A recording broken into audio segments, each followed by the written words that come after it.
Hello everyone, Josh first back again, bring you guys some more Shining Beyond, and oh my goodness, have I done something crazy for you guys today. You want to talk about dedication and quality content? I have an amazing video to showcase you guys after this video, so definitely hit that subscribe button, take notifications, and stick around because the video that's going to be uploaded after this one, which will be focusing on free-to-play progress in one day, is going to be absolutely mind-boggling and maybe even game-changing for a lot of you players out there on the fence of if you want to play this game or not, if you feel it's free-to-play friendly or not, or if you feel that as a free-to-play you can't progress far, or even as a casual spender you might take a lot from this video that'll be coming out next. But with all that said, let's talk about this video. What are we going to be covering in this video? Well, if you read the title, you're probably going to know how to get a solid, and I mean a solid, no, scratch that, an amazing jump start in this game as a free-to-play, and how to avoid early game and mid-game mistakes that yours truly and a lot of other players out there have made. So we're going to be going over all that in today's video. Hope you guys stay tuned and enjoy as always. So let's go ahead and focus on one of the big aspects of this game that could really give you a roadblock and bottleneck you early on. Your heroes. Choosing the right heroes. Now this video is dedicated mostly to the free-to-play player base and slightly to the casual spender. So if you are a whale, this video probably isn't for you, but it might be informative nonetheless, so hopefully you enjoyed as well. So you can see here that I've already made a few slight mistakes. I have Athena, Shizu, Lucille, Zack, Artemis, and Emiko built up to some kind of an extent, okay? To a certain extent. Why do I have those many units instead of just 4 build up, you ask? Well, here was what happened. So when I first started the game, I had no knowledge of Shining Beyond when I first got into it. So Artemis was being kind of forced down my throat. Pull for Artemis, build up Artemis, pay that $1, get that copy of Artemis. Artemis, Artemis, Artemis, Artemis, Artemis. It was kind of drilled into my damn head. So I built up and put a lot of my archer, ranger, whatever resources into Artemis and her job classes, her shards, all that good stuff. EXP potions, obviously. Here to find out, the better archer, the one that I should have been focusing on, especially as a casual spender. I've only spent $40 in this entire game, guys, since day one. So what I should have been focusing on was Emiko, or Emiko, if you will. Because she, when it gets to the point where you're in late heroic, legendary, and of course way down the road in masters, she's going to be one of those lifesaver game changer units because of the way that she's built and structured. She allows you to do a ton more damage to the enemies, and with your advanced stats being nerfed, the further you get in the story, the more they're being nerfed, the less damage you're going to be doing. So a unit like her is crucial, almost, dare I say, absolutely necessary, so you can progress through stories. And now I'm not talking about 3-star clearing, I'm just simply talking about actually beating the stages. Artemis, great unit, phenomenal unit, can't take much from her. But if we're talking about a priority list, if I had to choose a number 1 and a number 2 on that list for archers to build up as a free-to-play or a casual spender, Emiko or Emiko would be number 1. She'd be over Artemis. She would be over Kane. She would be over Zack. Now, the reason why I built up Zack was to kind of fill in that DPS role for me as a secondary DPS to my Shizu over the Artemis for now, but I ended up pulling back-to-back Emikos, and then I actually pulled another 1 or 2 later on. So I actually got into a bunch of Emikos, and this came after I found out she was good. So this was good for me at that point.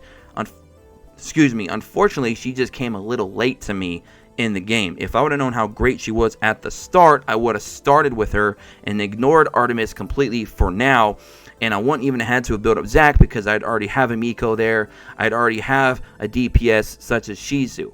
Now, on the subject of Shizu, she's another one that I should not have went for. I kept hearing about how everybody should build up at least 1 Valiant from the OBT server, which was incorrect information in my opinion. If you are free to play or a casual spender, building up any Valiant is a no-no. Stay away from the Valiants. And as you can see, I made a big no-no because I'm working on 2 Valiants. Now Lucille, she might be one of those necessary units perhaps to have for at least master difficulty. But come on, guys, let's be realistic. How many of us are even talking about master difficulty at this point in the game? Probably not many, unless you're a Megalodon. But at that point, you're building up Valiants or whatever you want anyway, so it doesn't matter. But for us free-to-plays and casual spenders, these Valiants are a big no-no. And I wasted countless pities going into the Valiant trying to pull more Shizus, more Lucille's, because that 5-to-1 ratio in the Forge is a no bueno for me. That is ridiculous. That's insanity. That's just disingenuous. I don't appreciate it. I don't want nothing to do with that. 5-to-1 ratio is cancer. Okay? I'm treating that 5-to-1 ratio as COVID-19. Okay, that's just Corona. Stay away from it. You don't want no part of it. So, yikes. So, unfortunately, I'm going to be bottlenecking myself with these Valiants. As good as they are, they're not good enough for me for now. And they're going to be bottlenecked. They're going to be capped soon because they're going to be stuck at 6, 7 stars for the next 1, 2, possibly 3 months or longer, because of the fact that the only way to pull them is through pity, getting very good RNG when you do your summons, etc., etc. So there's a lot of question marks and unknowns when it comes to building up Valiants. And as a free-to-play and a casual spender, you cannot afford those setbacks. You cannot afford those early game bottlenecks. You cannot afford to, risk everything, all your resources on RNG. Because you want the least amount of RNG as possible when building up your 4-man or woman squad. Okay, so that's not going to work. So those are a couple mistakes that I've discovered early on that the open beta test players probably did not have to deal as much with, because they were getting showered with more resources. They didn't have all those nerfs. That happened, of course, when global release came. So for those 3 months, the open beta test players probably lived in a whole different world that we're living in right now from global release. So maybe running one Valiant wasn't that bad. But here on global, it's terrible. It's absolutely tragic. So building up Shizu and Lucille was not good for me. Building up just one of those was not good for me. What I should have done was build up Mikado, because she's a phenomenal rogue, probably the best SR in the game, and she's treated as a ranger with her mechanic. And you don't even ever have to use her ultimate. You only need to focus on her skill 1 and her skill 2. That's it. You never need to use her ultimate, and she regenerates her mana pretty quickly. Because she is attacking quite often, because she's not taking much hits, because she is built like a ranger, but she's a rogue, so it's phenomenal of a unit to run, because you want to run all 4 classes early on, so you're not mixing up job relics with other units. You don't want to run into that resource management, or mismanagement, if you will. So what I should have done was put up my Mikado, which I'm slowly doing now. You can't see her. She's off the screen here. If I move over, you can see she's slowly getting there. I got a lot of shards up for her now. She's already 5-star, only level 45, but she's getting there. Thea was a similar problem. I pulled Thea kind of early on, started to build her up a little bit, and then boom, I kept pulling Lucille. So I thought, you know what? Okay, I guess the game's telling me to build up Lucille, which might be arguably better of a unit late game, especially in Master. But the issue, again, remains pulling those units are going to be stressful, because there's going to be a lot of RNG involved, and I can't keep wasting my pity on those, which I did, unfortunately, which I should have been using for Athena. I could have been using this whole time for Miko, etc., etc. So I ran into a lot of problems. I bottlenecked myself. I made a lot of mistakes, but I'm learning from those mistakes, and I'm able to take that experience and share it with all of you out there. So if you are a free-to-play and a casual spender, I can better make you a bunch of powerhouses running around with minimum effort, minimum mistakes, and guess what? Almost zero, and for some of you, $0 spent. So you're welcome. Cha-ching.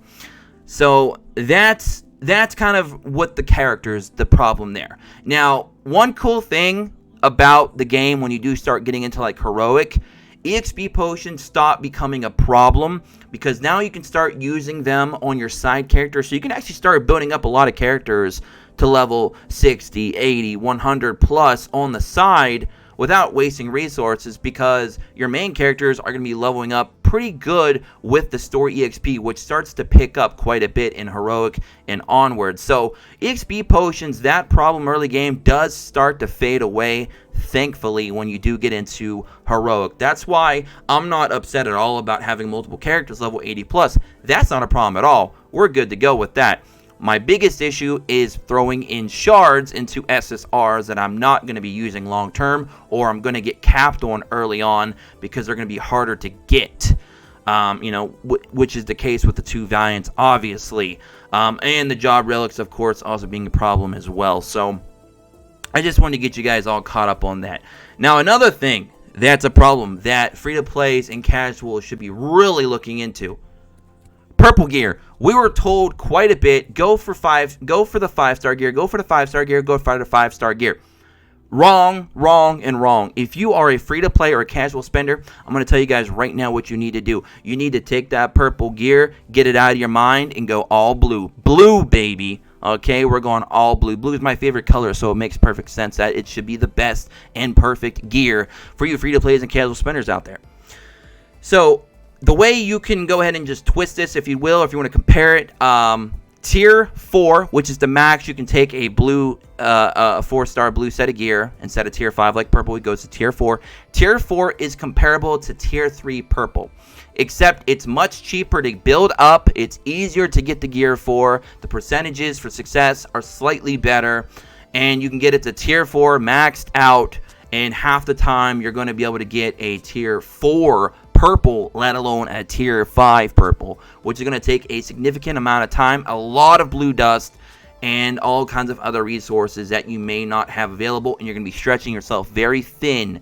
And with blue gear being able to be built up a lot faster than the purple gear, you're going to get those early battle power percentages up battle power numbers up very quickly to allow you to progress further in the story, so you can get better idle rewards, which will eventually get you into mid to late heroic, which will then start dropping 5-star gear anyways from idle. Plus you'll be further along in gear dungeon, which will also give you 5-star plus gear. So you'll be able to get into that 5-star gear later on a lot more efficiently, but you'll have some nice blue sets of gear already ready to go, which you can then of course take down and give them to other side units, and then just keep going down the totem pole, better building up your account overall BP anyways. So blue gear is the way to go. Go blue before you go purple, and then of course go orange at 7-star down the road. Skip 6-star, and by the way, some of you are wondering why is 7-star gear better than 6 so by such a big margin, and why are people saying to skip 6-star? It's because 7-star gear has 2 rune slots, and 6-star only has 1, just like 5-star gear. So it's there's no point doing 6-star for that reason and that reason alone. Just a waste of resources and time, guys. So now you know what to do with gear. You know what to do with characters. You're on your way to become super powerful free-to-plays and casual spenders. You're ready to take over all of Shining Beyond, okay? So what else is there to consider and be cautious with when progressing early game to mid game to, not run into too many mistakes? Well, I would say one thing a lot of people don't do that I'm going to give you as a quick tip: spend 300 gems a day and buy the Relic Dungeon ticket, or Relic Dungeon key. 300 gems a day, you can get that pretty much from your dailies every single day. Go ahead and pick that up. And stop buying the 500 gem SSR ticket. Don't do that no more. As a free-to-play or as a casual spender, you're going to get more value out of that Relic Dungeon key every day than you will that potential terrible SSR dupe that you don't even want. It's just not going to work long term. You're going to be spending a lot of SR shards, 600 in fact, every single time you do that. You're not going to be able to keep up with that level of commitment as a free-to-play or casual spender. It's going to get way too expensive. But 300 gems and 300 gems alone for a Relic Dungeon key is very, very good. And it has a lot of value. It's actually way more valuable than just a single summon for like 270 if you average it out over a course of a multi, or if you just do the straight up single for 300 for whatever reason, which I don't recommend doing. But yes, buy one Relic Dungeon key every day for 300 gems. Highly recommended for free-to-play or casual spenders. It'll help you a lot. It holds a lot of value, a lot of weight in the game. And that's a nice little tip for you guys. A little extra there. A little extra seasoning there. A little marinade on your meat. Pause. Alright, so that's pretty much it, guys. I just wanted to make sure that you all kind of take a lot of this information from this channel and utilize it the best you can. Use it as a foundation. I'm not out here, singing the gospel here, but I am trying to give you guys a good head start, a good foundation, good building blocks, good reading and resourceful material for you guys to take, whatever you would like from it and progress in the game as far as you can for the least amount of money spent. And for some of you out there, or even a lot of you out there, in fact, $0 spent. And with that said, my next video is going to be a very special video because I actually took the time today, 12, 13, 14 hours, it's somewhere in that margin. It was a lot of hours to make something special for you guys, and that video will be coming up next, and it may raise some eyebrows and shock some of you, so definitely stick around for that. There's obviously more stuff I can talk about with this actual video, but the video would get way too long. I don't want to get too much longer than it already is, so I think I leave it on this note. You guys got enough information from this video to hopefully move forward, break through those obstacles, those barriers, get around, and just get to that finish line, wherever that may be. So anyways, take care. As always, don't forget to subscribe, check notifications, join us in the Discord and description below. If this video was helpful, don't forget to give me a thumbs up. It helps the channel out a bunch. And I'll catch you guys in the next one. Until then, peace.